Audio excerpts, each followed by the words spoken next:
Today we're commemorating the passing of Rama IX, passed away 9 years ago on October 13th. We're dedicating merit to him today for all the good that he's done with Thailand. He did a lot of good for the world as well. By making Thailand a safe place, the forest tradition was able to survive. And people from other parts of the world could come to Thailand and study. And it's because of that that we now have what Metta here right now. So we're indebted to him. So one way of repaying our debt is to dedicate merit to him. We've paid homage to him. Now it's time to meditate to make our merit complete. In the year, I think it was 1987, or before that, I'm sorry, it was before that, when they had the 200th anniversary of the founding of Bangkok. He gave an address to the Thai people, and he chose to make the body of his address around 4 Dhammas that the Buddha taught. There's a list of Dhammas that the Buddha taught to a yaksha one time. The yaksha wanted to know what would be the best way for lay people to practice. And the Buddha taught him. He said there were 4 qualities. The first quality was truthfulness. Whatever is true you say, whatever is not true you don't say it. And it's not just a matter of saying the truth, that you are true.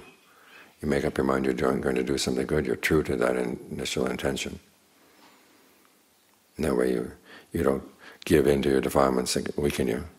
You maintain your intention to do good and you keep it strong. This is going to require the second quality, which is self-control. The Pali word is Dhamma, D-A-M-A. In other words, when emotions come up that would get in the way, you have to, if you can't get rid of them, at least you don't show them out. They're like tigers in your house. At the very least, if they're tigers in your house, don't let them outside bother the neighbors. And this way you also maintain some control over your emotions, and that helps. It makes it easier to stick to what you truly want to do, and what is in your true best interest and the best interest of others. The third quality is endurance. Because there are going to be a lot of difficulties that you face in life, and you have to be able to endure them. The best way to endure them, of course, is to focus on ways of making yourself comfortable inside. This is one of the reasons why we practice concentration, to get a sense of well-being inside.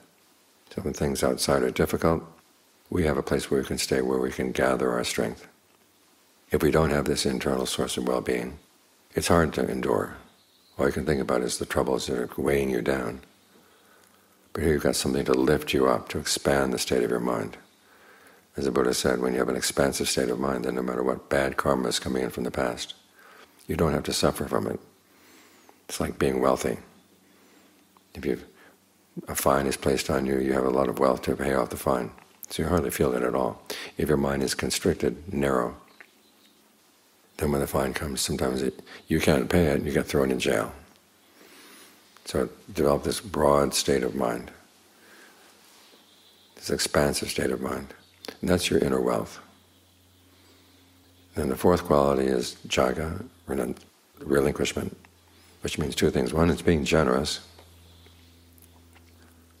because this too is another form of wealth. You realize that you have more than enough of something you're happy to share. And then that becomes part of your good karma, your fund of good karma that you can depend on in the future. It also means making sacrifices. There are times when you do have to sacrifice little things for the sake of the big things that are really important. One of the basic principles of wisdom is that if you see there's a greater happiness that comes from abandoning a lesser happiness, you're happy to abandon the lesser one in favor of the greater. It's a very simple principle, but it's often hard for people because they want to win at chess and save all their pieces. You have to be willing to sacrifice some of your pieces in order to win at the game. There are pleasures that get in the way of the practice, and you want to be willing to give them up.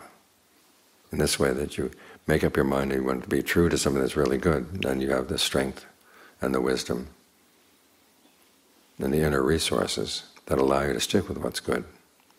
So this is the series of Dhammas that the king saw fit to teach to the Thai people. I think it was 1982. And ever since then, it's been a good way to remember the goodness that he's done for the country, and also to remember what he saw as would be good for people's well-being.